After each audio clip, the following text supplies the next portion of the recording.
ഹോ ഹോ എന്താടേ പാഞ്ഞു പറിച്ചു വരുന്നത്? ഹോ ഒന്നും പറയണ്ട, ജീവനും കൊണ്ട് ഓടിയതാ. ഒരു നെല്ലട വ്യത്യാസത്തിലാ ജീവൻ തിരിച്ചു കിട്ടിയത്. എന്താണ് സംഭവം? ഞാൻ ആ വടക്കേ വീട്ടിലെ കോഴിക്കൂട്ടിൽ ഒന്ന് ചെന്നതാ. അതെന്തിനാടാ? പത്രം വായിക്കാൻ. അതിനോട് പത്രമൊക്കെ ഉണ്ടോ?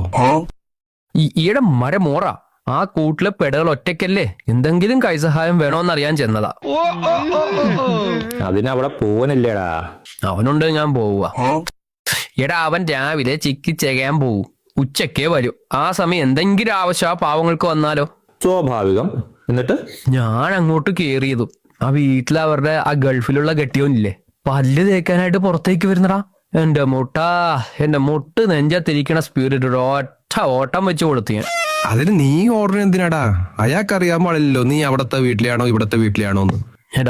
എടാ മണ്ടച്ചാരെ, അയാളെ ഗൾഫിന്ന് പണി നിർത്തി പോന്നതല്ല, കഞ്ഞിൻ ചമ്മന്തി അല്ല അയാൾക്ക് കൊടുക്കണത്. അയാൾ തിരിച്ചു പോകും ഉറപ്പായിട്ടും. ഇന്ന് ചിക്കൻ കറി ആയിരിക്കും. വെറുതെ കുക്കറിൽ കിടന്ന് വേഗണ്ടെന്നോർത്ത് ഞാൻ ഇങ്ങ് പോന്നടാ. എന്നാ ഇവിടത്തെ അടുപ്പിലോട്ട് കേറിക്കോ. നിന്റെ 2 ഇവിടത്തെ പെടകള് നിന്നെ വെൽക്കം ചെയ്യാൻ കൂടിന്റെ മുന്നിൽ നിപ്പുണ്ട്. ചെന്ന് കേറിക്കൊടു. കോഴിപ്പരമ്പര ദൈവമേ, നിങ്ങൾ കണ്ടോളാ. ഒരു 2 ഞാനിപ്പോ ചുരുട്ടിക്കൂട്ടി കാഴ്ചത്തിലെടുക്കും.